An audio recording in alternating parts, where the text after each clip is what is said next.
The embarrassed father's daughter. The mahogany doors of Bennett Industries' main conference room had never looked more imposing. I straightened my simple black blazer, not designer, but impeccably tailored, and checked my watch. 8:57 a.m. In 3 minutes, I'd walk through those doors, not as Sarah Bennett, the daughter my father had thrown out 2 years ago, but as Southeast Holdings' majority shareholder and new CEO. My mind drifted back to that rainy night in our family's circular driveway. No daughter of mine will be a janitor. Dad's voice boomed across our manicured lawn, echoing off the limestone facade of our family mansion. My 2 suitcases landed with a thud on the wet pavement. "Get out." Mom stood in the doorway, wringing her hands but silent. My brother Michael smirked from behind his perfect Windsor knotted tie. The golden boy, the heir apparent to Bennett Industries, watching his competition being eliminated. "Dad, please," I said calmly. "Just let me explain." "Explain what?" "That my Harvard-educated daughter is throwing away her life to clean toilets. That you're embarrassing this family by taking some minimum wage job instead of the executive position I arranged." I picked up my bags, their expensive leather now stained from puddle water. "The maintenance position at Stellar Corp is a good opportunity." "Opportunity?" He laughed bitterly. "The only opportunity you'll have now is learning what it's like without your trust fund, without your car, your credit cards, your family name." "James," Mom finally spoke. "Maybe we should." "No." Dad cut her off. "She made her choice. Now she can live with it." I loaded my bags into my old Toyota Corolla, the only thing in my name that they couldn't take away. As I pulled out of the driveway, I caught one last glimpse of them in my rearview mirror. Dad's rage, Mom's weakness, Michael's satisfaction. None of them knew that the maintenance position at Stellar Corp was just a cover. None of them had bothered to ask why I'd really chosen this path. And none of them had any idea that I'd been quietly buying up shares of Bennett Industries through shell companies for the past 5 years. A discreet cough brought me back to the present. My assistant, David, stood beside me with a tablet. "Everything's ready, Ms. Bennett. The board is assembled. Your father and brother are seated at the head table." I nodded, checking my reflection in the mirrored wall. At 28, I looked nothing like the sheltered society girl I'd been 2 years ago. My eyes were sharper, my stance more confident. Has the news leaked? No. The merger announcement is still under wraps. The board only knows they're meeting the CEO of Southeast Holdings, who's acquiring controlling interest. Your father's been trying to block it. But he doesn't have enough shares anymore. I smiled slightly. Is the security team in place? Yes, in case Mr. Bennett or your brother react poorly. 9:00 a.m. Showtime. I pushed open the mahogany doors and strode into the conference room.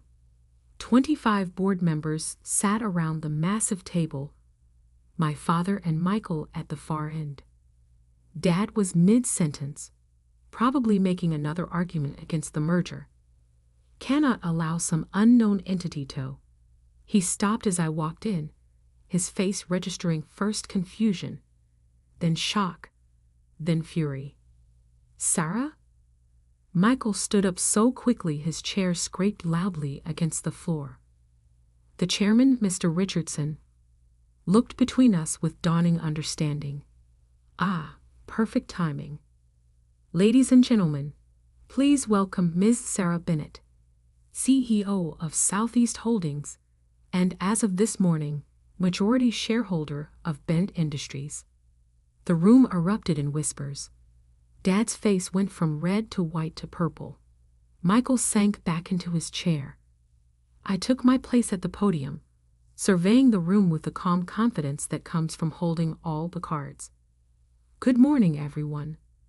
We have a lot to discuss about Bennett Industries' future. But first, I believe my father has some questions about my employment history. Dad slammed his fist on the table. This is ridiculous. She's not qualified. Actually, Mr. Richardson interrupted, shuffling through some papers. Ms. Bennett's credentials are quite impressive.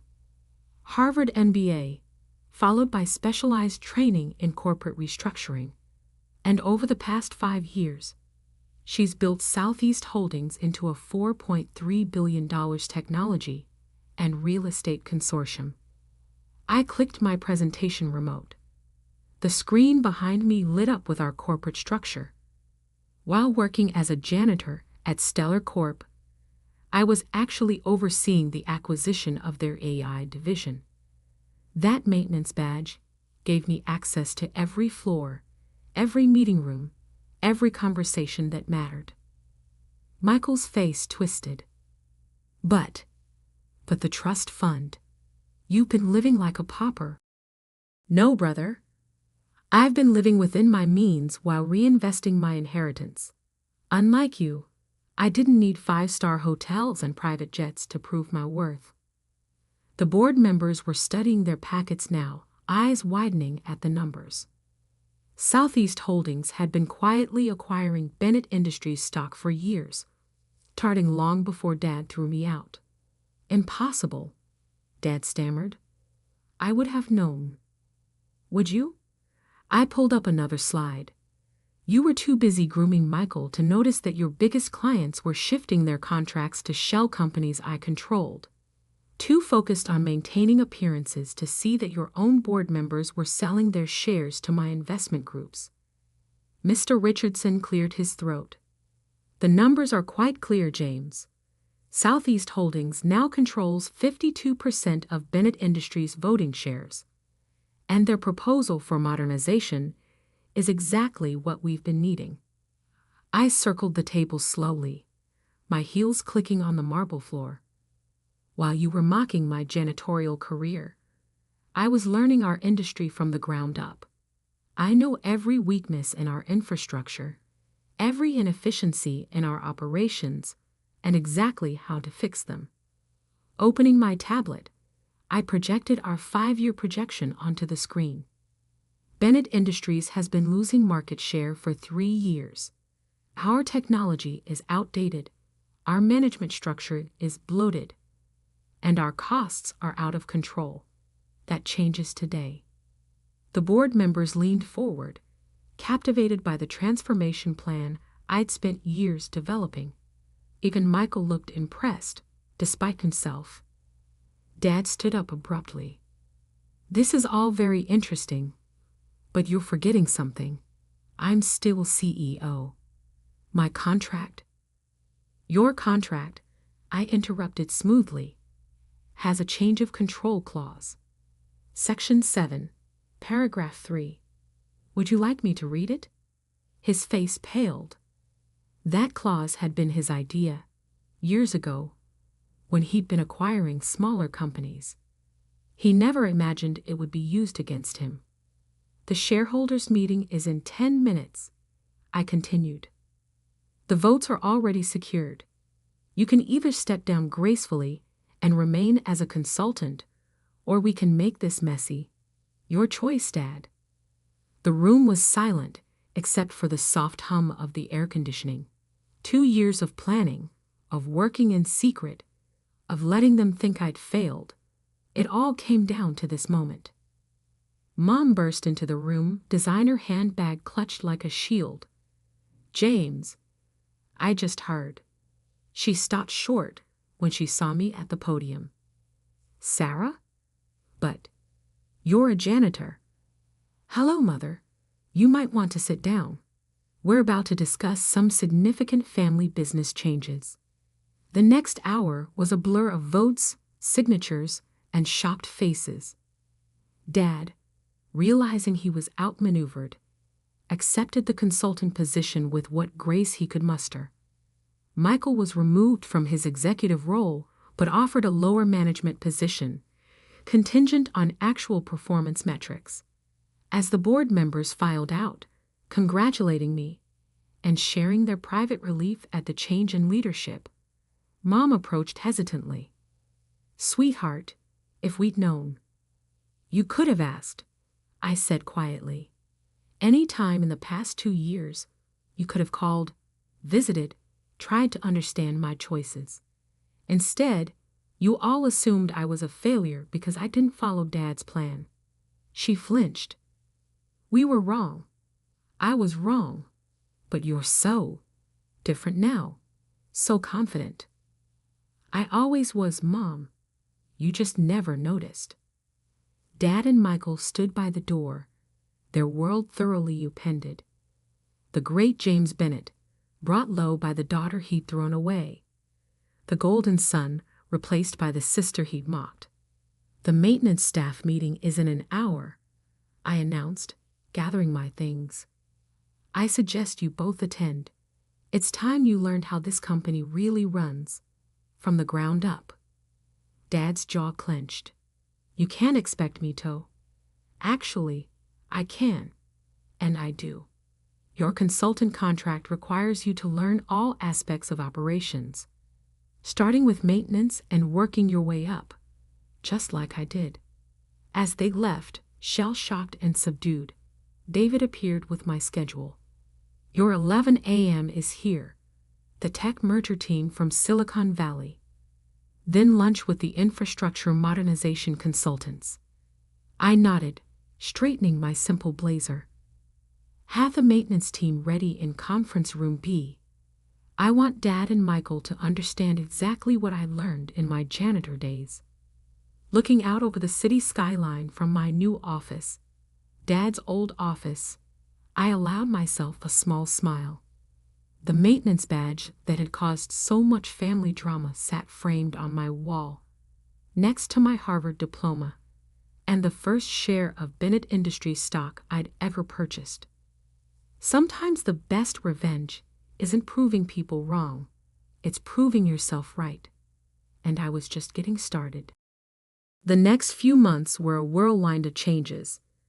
I implemented the modernization plan I'd spent years developing, streamlining operations, and updating our technology infrastructure. The stock price rose 40% in the first quarter. Dad struggled with his new role, alternating between grudging respect and simmering resentment. Michael, surprisingly, adapted better. Stripped of his entitlement, he actually showed promise in project management. Mom tried to bridge the gaps, hosting awkward family dinners where we all pretended the past 2 years hadn't happened. But things had changed irreversibly. The power dynamics had shifted, and we were all adjusting to our new reality. One evening, as I was working late, Dad appeared in my office doorway. He looked older, humbler, his expensive suit slightly wrinkled from a day of actual work. "The maintenance team," he said quietly, "they respect you. Not because you're CEO, but because you worked alongside them, learned their names, their challenges, their ideas for improvement." I kept typing. "They're the backbone of this company. Something you might have realized if you'd ever looked past the executive floor." He stepped inside, running his hand along the mahogany bookshelf. His bookshelf. "Once, I was wrong, Sarah, about everything. I was so focused on my vision for you that I couldn't see your vision for yourself. And now," I looked up finally, "now that my vision has saved the company you nearly ran into the ground." He flinched but nodded. "Now I understand. You're a better CEO than I ever was, because you see the whole picture, not just the top floor." I studied him for a moment.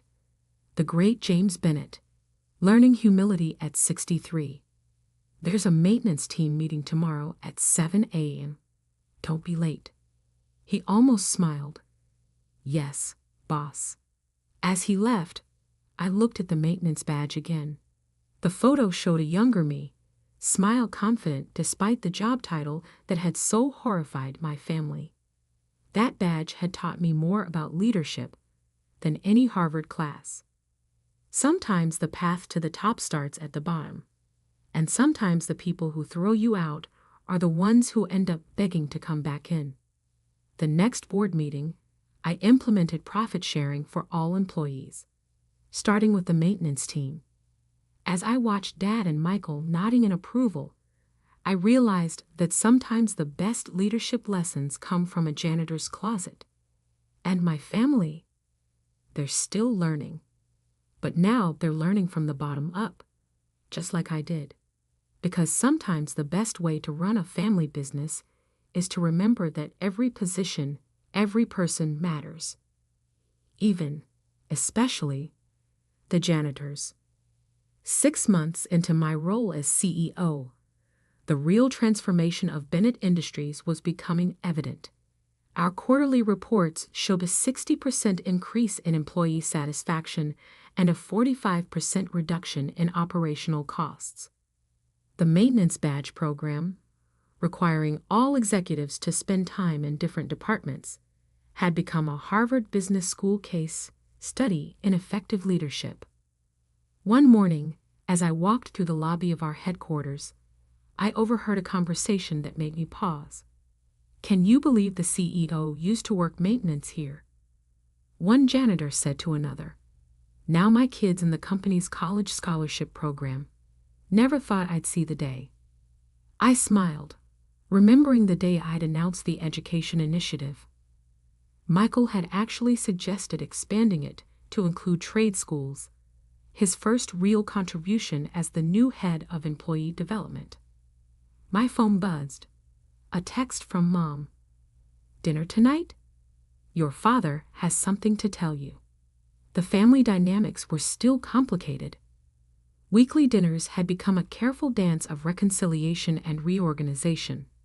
But tonight felt different. At 7, I pulled up to my parents' house in my Tesla Model S, my one concession to corporate success. The same circular driveway where Dad had thrown my bags 2 years ago now seemed smaller, less intimidating. Mom opened the door before I could knock.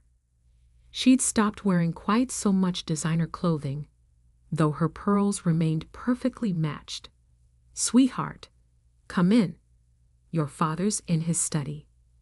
Dad's study, once his command center for running Bennett Industries, had changed. The massive oak desk remained, but now it held papers about employee initiatives and sustainability programs instead of merger documents and profit reports. He stood as I entered, and I noticed he was wearing the maintenance team jacket, the same one he'd once called "beneath our family's dignity." "Sarah," he said, gesturing to a chair, "I've been reviewing the quarterly numbers." I sat, preparing for criticism. Old habits die hard. "They're impressive," he continued. "But what's more impressive is this." He handed me a folder. Inside were letters from employees, dozens of them. Stories about how the changes had affected their lives. A maintenance worker whose daughter was now in college. An AT specialist who had been promoted based on merit rather than connections. A cleaning staff supervisor who'd implemented cost-saving measures that saved the company millions. "You didn't just take over the company," Dad said quietly. "You transformed it into something I should have built decades ago." I looked up, surprised by the emotion in his voice. "I've been talking with the board," he continued. "I'd like to step down as consultant, but not because I'm angry or resentful anymore. Because I want to start something new. A foundation, helping other companies implement the changes you've made here." My throat tightened. The Bennett Foundation for Corporate Transformation. He shook his head. "The Sarah Bennett Foundation for Inclusive Leadership. If you'll let me use your name." Before I could respond, Michael burst in, waving a tablet. "Sarah, sorry to interrupt, but you need to see this. Forbes just released their 40 under 40 list. I took the tablet, reading the headline. Sarah Bennett, the janitor who became a billionaire CEO. The article detailed my journey, praising the ground-up leadership model I'd implemented. But what caught my eye was the quote from Michael. My sister taught our family that true leadership isn't about corner offices and executive titles. It's about understanding every level of your business, respecting every employee, and having the courage to start at the bottom, even when you could have started at the top. Mom appeared with champagne, her eyes misty. I had them polish the crystal glasses that had been sitting dusty since that night. As we stood in the study, the same room where Dad had once told me I was a disappointment, I realized something profound. Success isn't just about proving others wrong. Sometimes it's about giving them the chance to prove themselves right. To new beginnings, Dad proposed, raising his glass. To learning from every level, Michael added. To family, Mom said softly. I looked at my maintenance badge, still carried in my wallet as a reminder. To all of us, I said. Every employee, every position, every lesson learned. Later that night, as I walked through the quiet halls of Bennett Industries, I stopped to help one of the night maintenance workers with a stubborn cleaning cart. You don't have to do that, Ms. Bennett, he said, embarrassed. I smiled, remembering my first day with a similar cart. Actually, I do, because this company works from the ground up. Always has, always will. The next morning, I added one more item to our corporate policy. Every new hire, regardless of position, starts with a week in maintenance. Because sometimes the view from the bottom shows you exactly how to reach the top. And my maintenance badge? It's still the first thing visitors see when they enter my office. A reminder that success isn't about where you sit in the boardroom. It's about understanding every room in the building. Because sometimes the best CEOs start as janitors. And sometimes the best families are built not from the top down, but from the ground up. That's not just a business lesson. That's the Bennett way. The new Bennett way. And we're just getting started.